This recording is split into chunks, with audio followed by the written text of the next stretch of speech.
Thank you for joining us for Biotone's Trigger Point Therapy Protocol video.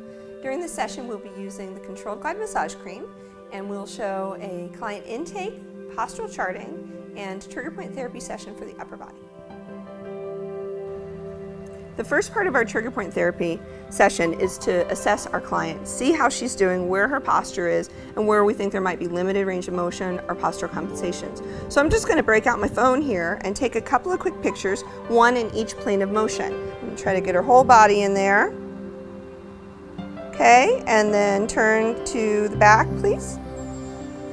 Perfect. Put your feet hip width apart. Close your eyes. We have her close her eyes so that we turn the writing reflexes off. Great. And then turn and face me. All the way. Great. Hip width apart. Walk in place a little bit. Close your eyes. Let your arms dangle. Deep breath in. Great. I'll use those pictures to show my client her posture so she can see where her deviations are. And now I'm going to do an objective postural assessment using my palm. A palm, or palpation meter, measures the distance between two palpated points in centimeters and the inclination between 2 points in degrees. The tool allows me to objectively measure skeletal alignment. I'll use the palm to measure hip height, shoulder height, pelvic tilt, and scapular protraction. As a reminder, there are 3 anatomical planes of motion that we're assessing. Transverse, which divides the body into top and bottom, sagittal, which divides into left and right, and frontal, which divides into front and back.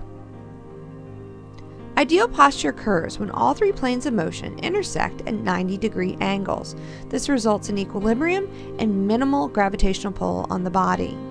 When the human body is not properly aligned, it can experience a number of problems, including limited range of motion, pain, and joint, ligament, tendon, and muscle stress and dysfunction. If you do not have a palm or other objective measuring tool, you can subjectively assess your client by palpating bony landmarks to note differences in height, rotation, and tilt. You can also use a postural analysis grid chart and take photos to help maximize visual assessment. During my assessment, I'm going to have my client bend down to touch her toes. As she completes the movement, I'll check range of motion and visually assess spinal deviations. Here you can see an image where the black area is ideal movement, and then the body obviously represents what the client's able to do.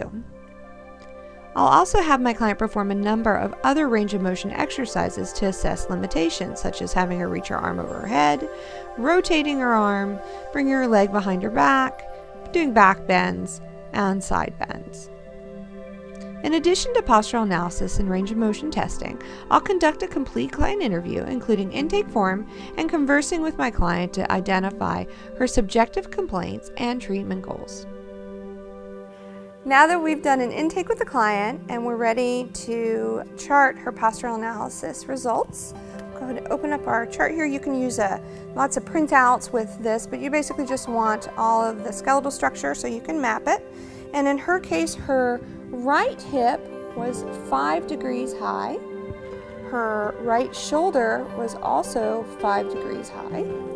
And her right shoulder blade was 3 centimeters from her spine. Her left shoulder blade was 2 centimeters from her spine. She had a little bit of a thoracic curve going on, and then her shoulder was moving forward from the right to the left, and her hip was moving forward from the left to the right. Her PSI tilt on the right side was a 10-degree tilt, which is about what we want, and her left hip was at a 6-degree tilt, which is going to put some pressure there at the sacral iliac joints. She told us that she experienced pain along the right side of her body, in the shoulder and the neck, and that she gets headaches that can concentrate on the right side as well, and she has pain at the top of the shoulder around the superior angle of the scapula. Her head is also forward from the ear as well as her shoulders, but her hips line up nicely. So that'll give us a good start to kind of figure out where her body is compensating for what she has going on and help lead us to the best spots to work on her. I'm going to start the session with some gentle rocking and compressions just to kind of warm up the tissue.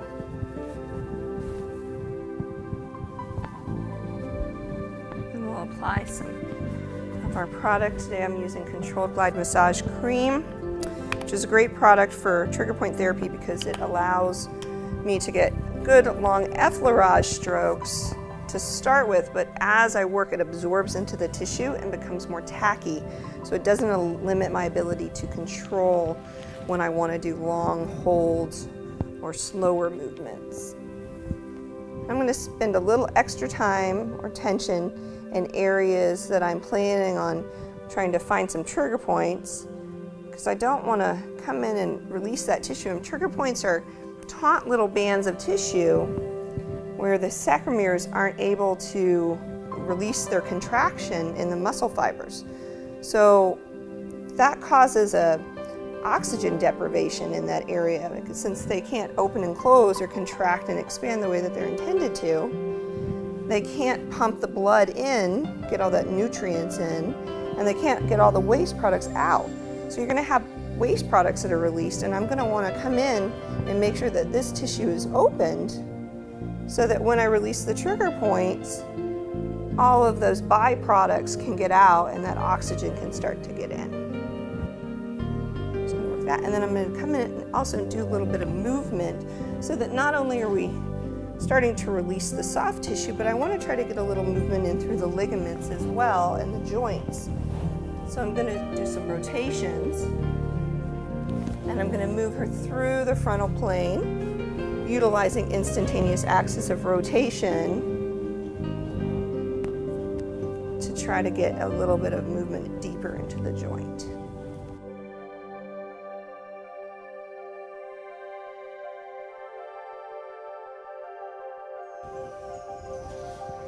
Now that I've opened the tissue and I'm ready to start looking for and treating trigger points, what am I feeling for? I'm going to palpate the tissue at a relatively light pressure, and I'm looking for taut bands of tissue that run longitudinally through the muscle. And again, the sarcomeres are down in the individual muscle fibers, and they're contracted and they're holding that contraction, which is causing a small contracted area, but then the tissue around that is stretched, and that's what's creating that taut band, the stretched tissue on either side with the little trigger point in the middle. So I'm going to feel for the taut band. And then once I find one, I'm going to kind of palpate looking for, it might feel like a little pea or a grain of sand within that tissue. We've got one right here, it feels like. And I'm going to press on it, and my intent is to come in on a scale of 1 to 10 at about a 7. And so, is that tender right there? Okay. And when I press on it, does it refer anywhere? Does it send pain to any other area, or does it stay localized in this spot? Okay. And on a scale of 1 to 10, what would you say that pressure is? 10 being the worst pain ever and 1 being no pain at all. Okay, so I'm going to lighten up a little because I want to be more at a 7. How about now? Okay, and so it's again on a scale of 1 to 10. Okay. So I'm going to hold that for 6, 7, 8, maybe 10 seconds. And I'm going to have my client take nice deep breaths in and out. And I'm going to maintain the same depth and the same pressure the whole time. And then for you, does that sensation, is it staying the same? Is it getting to be more, or is it getting to be less? It's decreasing, okay. And what would you say on a scale of 1 to 10 you're at now? Okay.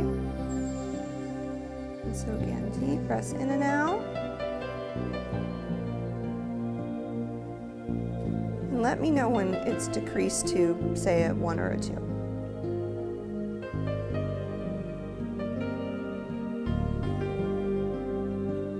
Okay. So then I'm going to come off the trigger point, and I'm going to just kind of do some effleurage.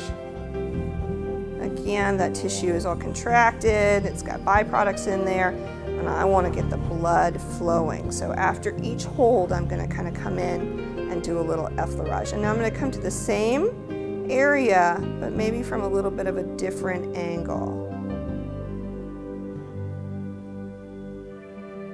I'm using my fingertips, but I could use my elbow, or I could use another tool. It just depends on what you're comfortable with and what's appropriate for where you're working.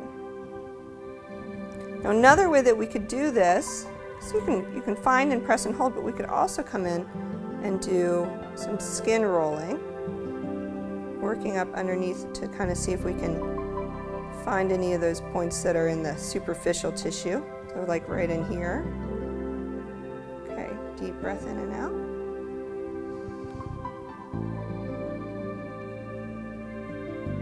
What's the scale 1 to 10 there? Okay, so right at a 7.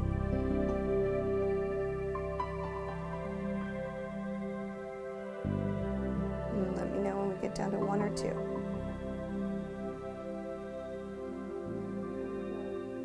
All right. How about there? All right. Scale of 1 to 10. Okay, lighten up a little bit now.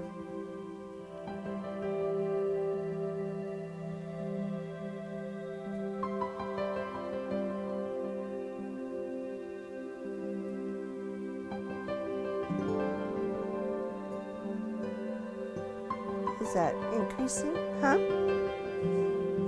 It's just staying the same. Okay, so when you hit a trigger point that just kind of stays the same, it doesn't increase and decrease, you may want to come in and do a little effleurage over it. Come back onto the point with a lighter pressure. The tissue might just be so hyper-irritable that it's going to take a little bit more coaxing. So am I back on it there? Okay, and what's the pressure? Okay, let me lighten up even a little bit more. And now? Okay, so I went way down to a 2. All right, so I'm going to increase my pressure back a little bit. And now? Okay, so I'm going to hold it at a 6. Let's see if we get some change. And I can already feel the tissue starting to twitch a little. A local twitch response is very typical as a trigger point starts to release. And then what's your scale now? Okay, it's already at a 2. So we would continue that same technique through the tissue. And there are mapped, trigger points are mapped, so you can find them in other places, but there are typical mapped trigger points. So utilizing a trigger point therapy chart that shows you the trigger points that are mapped, as well as the referral zones. So referral zones are, we're going to press on it here, but the client may feel the pain somewhere else, and those zones that the pain can refer to are mapped out. To work the upper trapezius, I'm going to get an angle where I can lift and roll the tissue so I can get underneath the edge. This is the area that our client came in complaining about. A trigger point that the client rolls into the office already knowing exists and saying, ooh, it hurts right here, is an active trigger point. It hurts even when it's not pressed upon, and it can refer pain to another area. A latent trigger point, on the other hand, the client may not even know that they have, and they find out when you press on it and they go, oh, what's that? So what I'm doing right now is I'm just searching through the tissue, feeling for a taut band, and I feel a little something right there. How does that feel to you? All right, she feels some pressure. Is there any pain? On a scale of 1 to 10, what is that pain level? An 8, I'm gonna lighten up. Okay, is that referring anywhere? Do you feel a sensation anywhere else other than where I'm pressing? Okay, kind of up into her head, which is a typical referral pattern of this mapped trigger point. Now, latent trigger points, they can become active if they become overloaded in the tissue. They can even be caused by a primary trigger point. Primary and secondary trigger points are both types of active trigger points. They're just subgroups. Primary trigger point develops from the initial muscle being overloaded. Again, that's what the client comes in complaining about. And then secondary trigger points develop as a result of the primary trigger point being left untreated and they can come in two forms. One is a functional trigger point, which is basically the result of the muscle that the primary trigger point is located in not being able to do its job, and another muscle group taking over, and then that muscle group that took over becoming overloaded and developing trigger points of their own. Or it can happen because the muscles that stabilize that joint have to contract constantly to create the stabilization, and then they become overloaded from stabilizing. Secondary trigger points that are called satellite are trigger points that become active because they exist in the referred pain zone. Our client here said that when I press, she feels a little bit of referred pain up into her head. And so this area here where the referred pain is, these muscles might contract around that pain, and if that goes on for an extended period of time, then trigger points can develop in that area as well. And those are the ones that we call satellite. So we've come through and we've worked part of the upper, middle, and lower trapezius.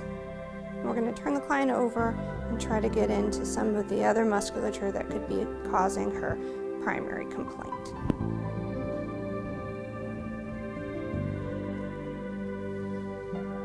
So now my client's in a supine position. We can look and see that this shoulder is much lower than the right shoulder. The right shoulder is really extended off of the table, and there seems to be some shortening through the pectoralis muscles. We would definitely want to come through and work those as well. We're going to start here with the upper trap, and this is all really taut tissue, so I'm going to bring her elbow up a little bit. That'll give me a little bit of a looser angle here and let me grab the tissue a little better. I'm going to start just kind of feeling again for taut band.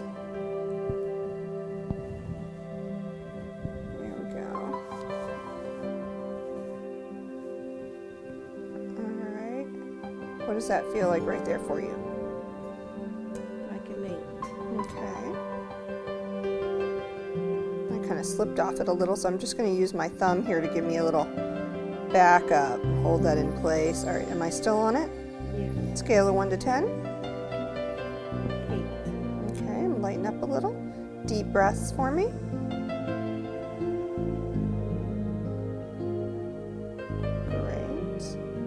Is it reducing, staying the same, or increasing? It's reducing. Okay. Let me know when it gets to that 1 or 2. 2. Okay. Now if you can't use your thumb like that or that bothers you, come in with fingers and just do pressure down. So does that feel like I'm on the same spot there? Yes. Okay. Scale of 1 to 10. 7. Okay. Let me know when it gets to 1 or 2. Reduced really fast.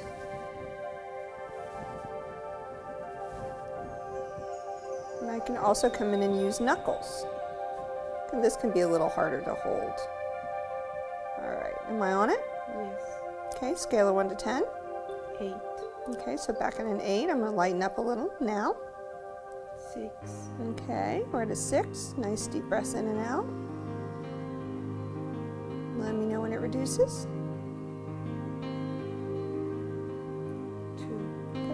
As you work trigger points, your clients will start to understand what's expected of them and what you're looking for. You won't have to ask them every time. You'll hit it and they'll go 8, and then they'll say 2, and they'll kind of start cueing you instead of you cueing them. So we're going to move up to our mapped trigger point in upper trapezius. It's trigger point 1. And let's see, right about there. Move around. I don't feel like I'm quite right on it yet.